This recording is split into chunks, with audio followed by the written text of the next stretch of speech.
Marcus Chan stood at the altar of St. Mary's Cathedral, his hands trembling as he adjusted his tie for the 100th time. The morning sun streamed through the stained glass windows, casting colorful patterns across the marble floor where he waited. 300 guests filled the wooden pews behind him, their whispered conversations creating a gentle hum that should have been comforting. Instead, it felt like a countdown to his worst nightmare. He checked his watch again. 11:15. Sarah was supposed to walk down the aisle at 11 o'clock sharp.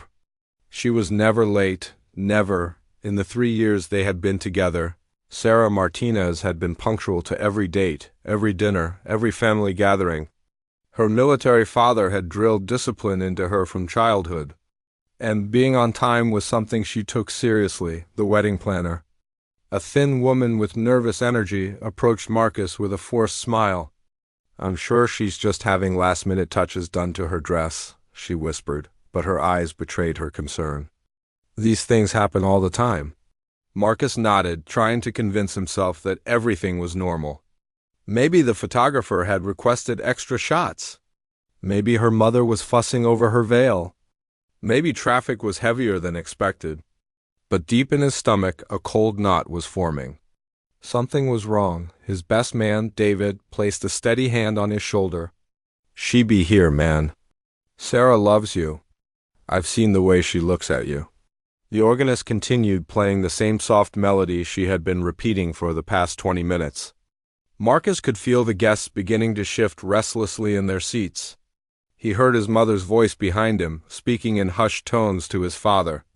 The sound of cell phones buzzing became more frequent as people began checking for updates. At 11:30, the wedding planner approached again, this time with genuine worry written across her face. "Marcus, I think we need to call the bridal suite. This isn't normal." The phone call that followed would replay in Marcus's mind for months to come. Sarah's maid of honor, Jessica, answered on the first ring, her voice shaky and confused. "Marcus? Oh God, Marcus, I don't know how to tell you this." "Sarah, she's gone." "What do you mean, gone?" Marcus felt the blood drain from his face. "She left early this morning, before any of us woke up.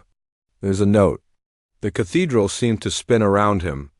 300 guests, a reception hall decorated with white roses and fairy lights, a honeymoon booked to Tuscany, and a life he had carefully planned out with the woman he thought he would spend forever with. All of it crumbling in a single phone call. Jessica read the note over the phone, her voice breaking with each word. "Marcus, I'm sorry. I can't do this. I thought I was ready, but I'm not. I need time to figure out who I am before I can be someone's wife. Please don't hate me. I'll always care about you." The silence that followed was deafening. Marcus stood there, holding the phone, aware that hundreds of eyes were watching him, waiting for an explanation he didn't have. The woman he loved, the woman he had proposed to on the beach in Santa Monica, the woman who had spent months planning every detail of this day, had simply vanished. David gently took the phone from Marcus's hand and spoke quietly with Jessica, gathering what few details there were. Sarah had packed a single bag and left no indication of where she was going. Her phone was turned off. Her car was gone from the hotel parking lot. The task of informing 300 guests that there would be no wedding fell to Marcus's father, a retired professor who had given countless lectures but had never faced an audience quite like this one. With dignity and grace, he explained that due to unforeseen circumstances, the ceremony was postponed. Most people left quickly, offering awkward condolences and promises to call later. Marcus's family gathered around him in the empty cathedral, but he felt completely alone. His mother cried quietly while his sister made phone calls to cancel the reception, the photographer, the flowers. The practical details of undoing a wedding were surprisingly complex and heartbreaking in their mundanity. The days that followed were a blur of returned gifts, canceled vendors, and well-meaning friends who didn't know what to say. Marcus took a leave of absence from his job at the architectural firm where he had worked for 5 years. He couldn't concentrate on designing office buildings when his own life felt like it was built on shifting sand. He spent most of his time in the house he had bought for them, a Victorian-era home in the hills overlooking the city. Sarah had fallen in love with its wraparound porch and original hardwood floors. They had spent weekends painting the bedrooms and planning how to convert the basement into a home office. Now every room held memories that felt like ghosts. 2 weeks after the wedding that never happened, Marcus received a text message from an unknown number. "I heard about what happened. I'm so sorry. If you need anything, please don't hesitate to ask." It was signed Elena. And it took him a moment to remember who she was. Elena Rodriguez had been Sarah's college roommate and was supposed to be a bridesmaid. She had flown in from Denver for the wedding but had left town immediately after the ceremony was canceled. Marcus barely knew her, but he remembered Sarah talking about her often. Elena was an artist, a free spirit who painted murals and traveled constantly. Sarah had always spoken of her with a mixture of admiration and gentle exasperation. Marcus typed back a simple "thank you" and tried to put the interaction out of his mind. But something about the kindness in her message stayed with him. In a time when most people either avoided him entirely or overwhelmed him with unwanted advice, Elena's simple offer of help felt genuine. 3 days later, Elena sent another text. "I'm flying back to the city tomorrow for work. Would you like to have coffee? No pressure, just thought you might want someone to talk to who knew Sarah but isn't family or mutual friends." Marcus stared at his phone for a long time before responding. He had been avoiding everyone, declining dinners with friends and ignoring his mother's requests to visit. But something about Elena's approach felt different. She wasn't offering to fix anything or demanding explanations. She was simply offering her presence. They met at a small cafe downtown, one that Marcus had never been to with Sarah. Elena was shorter than he remembered, with dark curly hair and paint-stained fingers. She wore a simple green dress and silver jewelry that caught the afternoon light. When she smiled, her whole face seemed to brighten. "You look terrible," she said matter-of-factly, settling into the chair across from him. "But that's to be expected."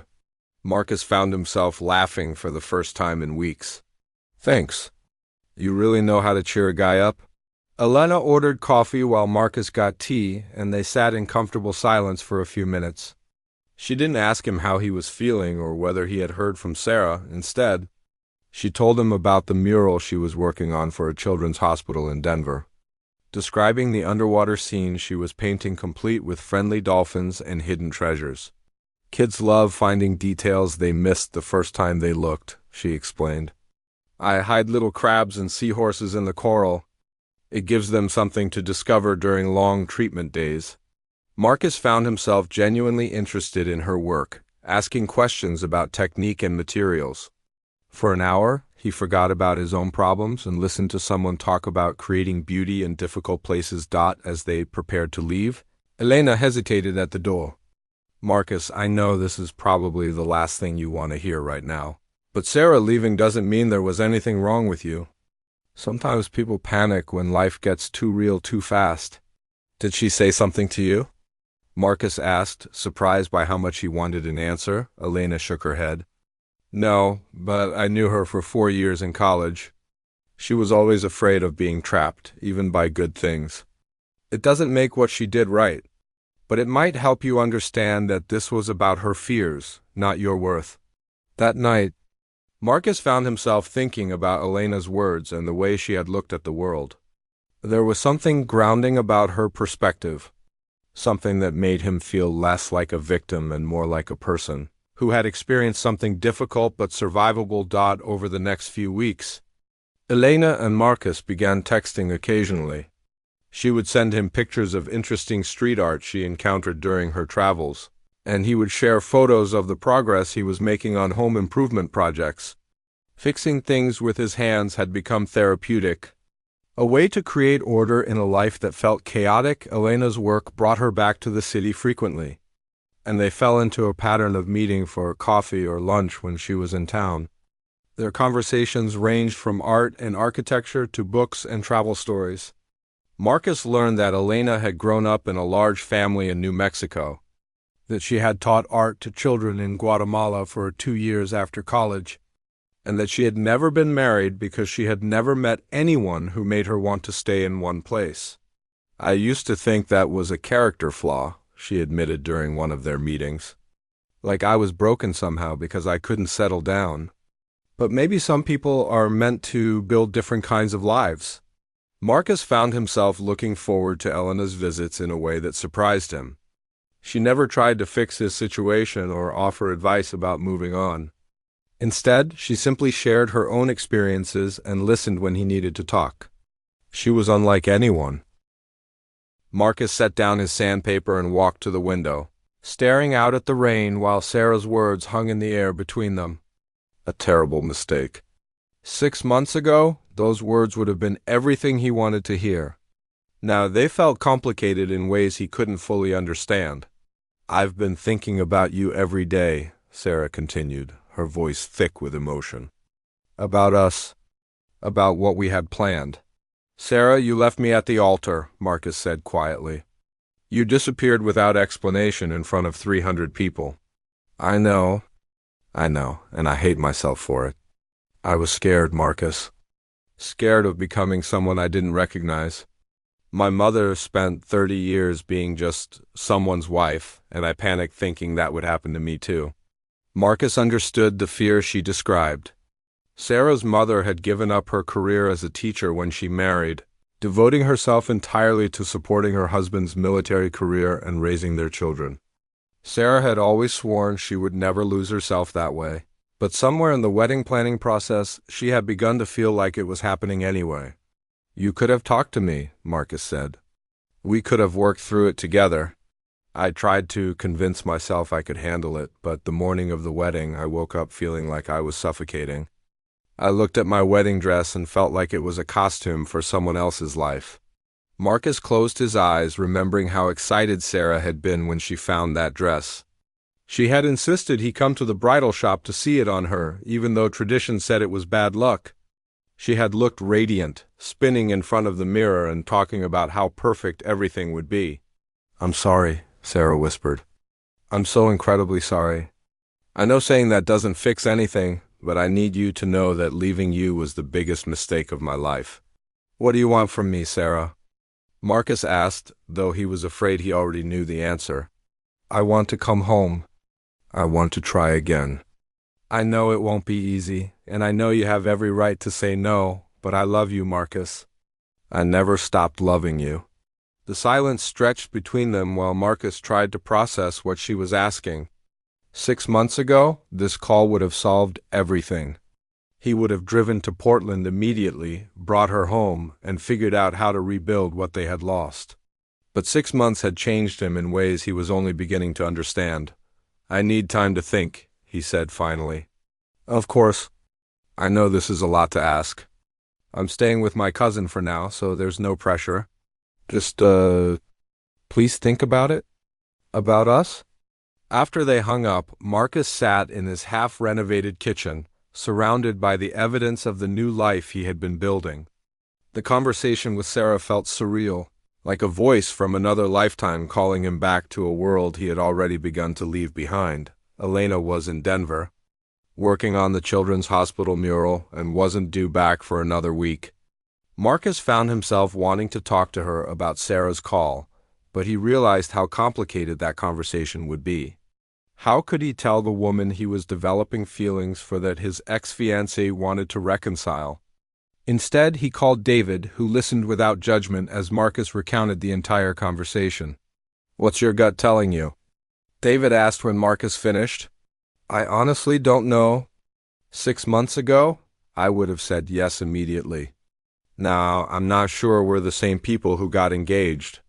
"You're definitely not the same person," David observed. The Marcus I knew before Sarah left was good at planning and following through, but he never took risks. The guy who's been renovating that house by himself and hanging out with mysterious artist women is someone new. Marcus laughed despite his confusion. "Elena's not mysterious. She's just different. Different how?" Marcus struggled to put it into words. "Sarah and I had everything planned.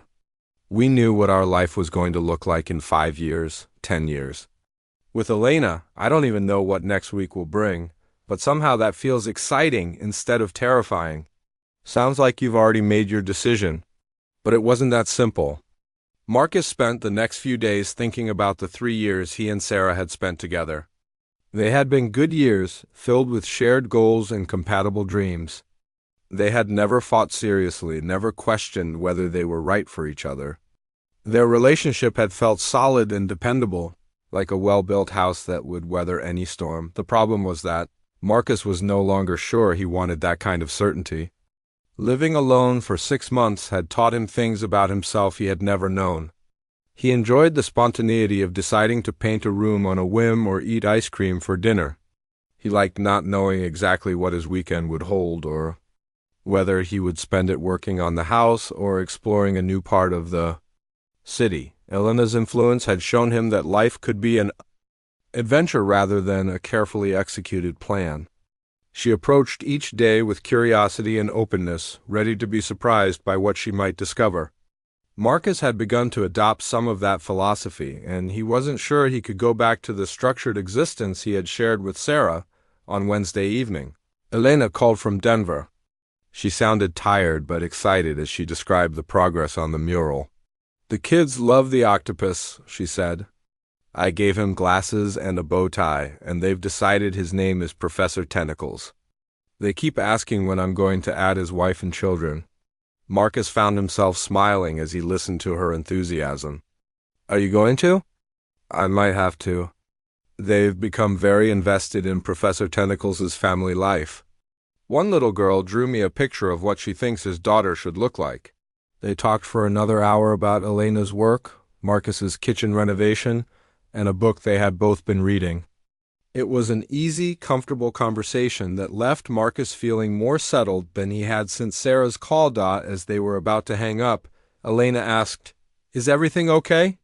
You sound a little off tonight." Marcus hesitated, then decided to tell her about Sarah's call. Elena listened without interrupting, and when he finished, she was quiet for a long moment. "That must have been difficult," she said finally. "It was. I didn't expect to feel so conflicted about it." "What kind of conflicted?" Marcus chose his words carefully. "I thought I would either be happy to hear from her or angry. Instead, I just felt sad, like she was calling someone who doesn't exist anymore." Elena was quiet again, and Marcus wondered if he had said too much. Their friendship had always existed in the present moment, without much discussion of the past or future. Bringing up Sarah felt like introducing complications they had both been careful to avoid. "Marcus," Elena said softly, "you know you don't owe anyone a particular response to this, right? Not Sarah, not your family, not anyone? You're allowed to feel whatever you feel and make whatever decision feels right for you. What if I don't know what feels right?" "Then you wait until you do." "There's no timeline for figuring out your life." After they hung up, Marcus sat on his front porch and looked out at the city lights. Elena's words echoed in his mind. There was no timeline for figuring out his life.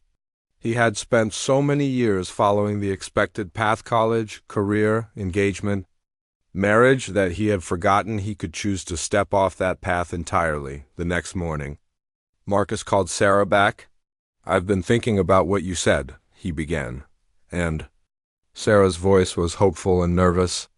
"I think you were right to leave." The silence that followed was painful, but Marcus pushed through it. "Not about the way you left," he clarified. "That was cruel and unfair. But about not being ready for marriage." "I don't think either of us was ready." "I'm ready now," Sarah said quickly. "I've learned so much about myself these past 6 months. I know what I want. What do you want?" "I want the life we planned. The house, the kids, the future we talked about. I want to wake up next to you every morning and build something lasting together." Marcus closed his eyes. Those were the same things Sarah had wanted before, the same dreams that had driven her to panic. He didn't believe that 6 months of soul-searching had fundamentally changed what she feared about marriage and commitment. "I'm not the same person you left at the altar," Marcus said gently. "And I don't think you are either. Maybe we need to accept that and move forward separately." "Please don't say that." Sarah's voice broke. "Please, Marcus. I know I hurt you, but we can fix this. People get past bigger problems than this. This isn't about forgiveness, Sarah. I do forgive you. I understand why you were scared, and I don't blame you for needing to figure things out. But I've been figuring things out too, and I've realized that what I want from life isn't what I thought I wanted. What do you mean? Marcus struggled to explain something he was still understanding himself. I used to think happiness meant having everything planned out, knowing what came next. Now, I think it might mean being open to possibilities I never considered. Are you saying you don't want to get married? Ever? I'm saying I don't want to recreate the relationship we had. If we were going to try again, it would have to be as completely different people building something entirely new. And honestly, I don't think that's what either of us really wants. They talked for another hour. With Sarah asking questions Marcus couldn't fully answer and making promises he wasn't sure she could keep. By the end of the conversation, they had both acknowledged that their relationship was truly over. 3 weeks later, Elena moved into Marcus's house with 2 suitcases, an easel, and enough art supplies to fill the spare bedroom. They had spent hours discussing the arrangement, establishing boundaries and expectations. But nothing had quite prepared them for the reality of sharing space as more than friends. The first morning, Marcus woke to find Elena in the kitchen making pancakes from scratch. Flour dusting her dark hair and paint already under her fingernails despite the early hour. "I'm a messy cook," she announced cheerfully. "And I talk to myself when I work. Also, I sometimes paint at 3 in the morning when I can't sleep. Are you already regretting this?" Marcus looked around the kitchen, which showed evidence of Elena's creative approach to breakfast preparation. Mixing bowls balanced precariously on the counter, eggshells decorated the floor, and something that might have been vanilla extract was dripping from the cabinet door. "Not yet," he said, grabbing a towel to help with cleanup. "But ask me again after I've had coffee." Elena grinned and handed him a mug. "I made extra. I figured you'd need fortification." This became their morning routine. Elena would wake early and create beautiful chaos in the kitchen while Marcus cleaned up behind her and tried to introduce small elements of organization into her creative process. She never followed recipes exactly, preferring to experiment with whatever ingredients caught her attention. Marcus learned to appreciate meals that were delicious but completely unpredictable. Elena's new job with the Community Arts Alliance required her to coordinate art programs in schools and community centers throughout the city. She threw herself into the work with characteristic enthusiasm, arriving home each evening with stories about children who had never held paintbrushes and elderly people discovering they could create beauty with their hands. "There's this woman, Mrs. Chun, who comes to the senior center program," Elena told Marcus one evening as they worked together in the garden. "She's 92 and never touched art supplies until last week. Today she painted this incredible landscape of her childhood home in China. She kept apologizing for it being just amateur work, but Marcus, it was stunning, full of details that only someone who truly loved that place could remember." Marcus loved listening to Elena talk about her work. Her passion was infectious, and she had a gift for seeing potential in the most unlikely people and situations. Under her influence, Marcus began to notice art everywhere in the way shadows fell across buildings, in the patterns created by fallen leaves, in the careful arrangement of vegetables at the farmer's market. Elena also began transforming the house in subtle ways. She hung her paintings on walls that had been bare since Sarah left, filled empty vases with wildflowers from the garden, and rearranged furniture to create cozy reading nooks and conversation areas. The house began to feel alive again, but in a completely different way than it had with Sarah, where Sarah had preferred everything in its designated place. Elena lived comfortably with creative chaos. Her art supplies migrated throughout the house, turning up in unexpected places. Marcus found paintbrushes soaking in coffee cups, sketchbooks tucked between couch cushions, and half-finished canvases propped against bathroom walls. Initially, this casual relationship with organization challenged Marcus's need for order, but gradually he began to appreciate the way Elena's creative energy infused every room. The house felt dynamic and surprising rather than perfectly controlled. 2 months into their new living arrangement, Marcus received an unexpected visitor. He was working in his home office when the doorbell rang. and he opened the front door to find Sarah standing on his porch. She looked different than he remembered. Thinner, with shorter hair and clothes that seemed more casual than her usual polished style. She held a small wrapped package in her hands and appeared nervous. "Hi, Marcus. I'm sorry to show up unannounced. I was in town for a work conference and thought I hoped we could talk." Marcus felt his stomach tighten with familiar anxiety, but the overwhelming panic he might have expected didn't come. Instead, he felt a strange calm, as if Sarah were a character from a book he had read long ago rather than the woman who had shattered his life. "Of course. Come in." Sarah followed him into the living room, and Marcus watched her take in the changes Elena had made. Her eyes lingered on a large abstract painting hanging above the fireplace. A vibrant piece full of swirling blues and greens that Elena had completed the previous week. "The house looks different," Sarah said carefully. "I've been making some changes." Sarah sat on the edge of the couch, still holding her package. "Marcus, I want to apologize properly, face to face. What I did to you was unforgivable, and I've been carrying the guilt of it every day since." "Sarah, we've already talked about this. I told you I forgave you." "I know, but I needed to see you to make sure you understood how sorry I am. And to give you this?" She held out the package. "It's something that belonged to both of us, but I think you should have it." Marcus unwrapped the gift carefully. Inside was a photo album Sarah had been making for their first anniversary, filled with pictures from their 3 years together. She had spent weeks selecting and arranging the photos, creating a visual story of their relationship from their first date to their engagement. Looking through the album now felt like viewing artifacts from someone else's life. Marcus recognized himself in the photos, but the man in those pictures seemed like a different person. Younger, more serious, more concerned with appearing to have the right life than actually living it. "We looked happy," Sarah said softly. "We were happy," Marcus agreed. "Just not in the right way." Sarah studied his face. "What do you mean?" Marcus closed the album and set it aside. "I think we were happy because everything was going according to plan. We checked all the boxes, hit all the milestones. But we never asked ourselves what we actually wanted beyond following the expected path. And now you know what you want?" Marcus thought about Elena, who was probably at the community center teaching teenagers how to make murals from recycled materials.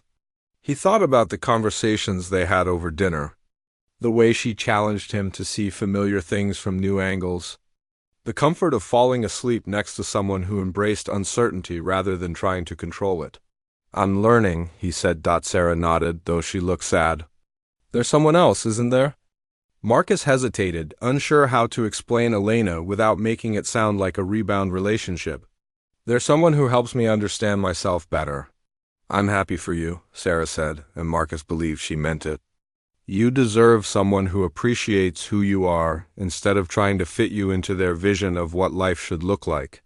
They talked for another hour, filling in details about the past year and discussing their current lives. Sarah had taken a job with a nonprofit in Portland and was dating a fellow volunteer she had met during a housing project.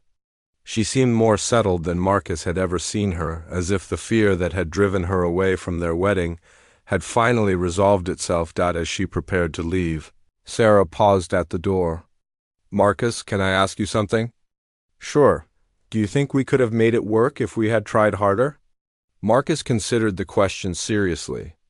"I think we could have had a good life together, but I don't think it would have been the right life for either of us. Sometimes people can love each other and still not be right for each other." Sarah nodded, tears beginning to form in her eyes. "I used to think that meant someone was at fault. Now I think it just means life is more complicated than we wanted it to be." After Sarah left, Marcus sat in his living room looking through the photo album. Elena came home an hour later to find him surrounded by pictures, lost in thought. "How was your day?" she asked, then noticed the photos scattered around him. "Oh, is everything okay?" Marcus told her about Sarah's visit, watching Elena's face for signs of jealousy or insecurity. Instead, she simply listened with the same thoughtful attention she gave to everything that mattered to him. "How do you feel about seeing her?" Elena asked when he finished. "Strange, but not bad. like running into someone you used to know really well but haven't spoken to in years. The history is there, but the connection isn't. Elena picked up one of the photos, a picture of Marcus and Sarah at a formal dinner, both dressed elegantly and smiling at the camera.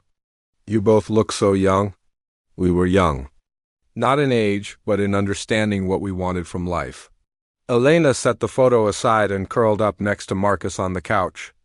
What do you want now?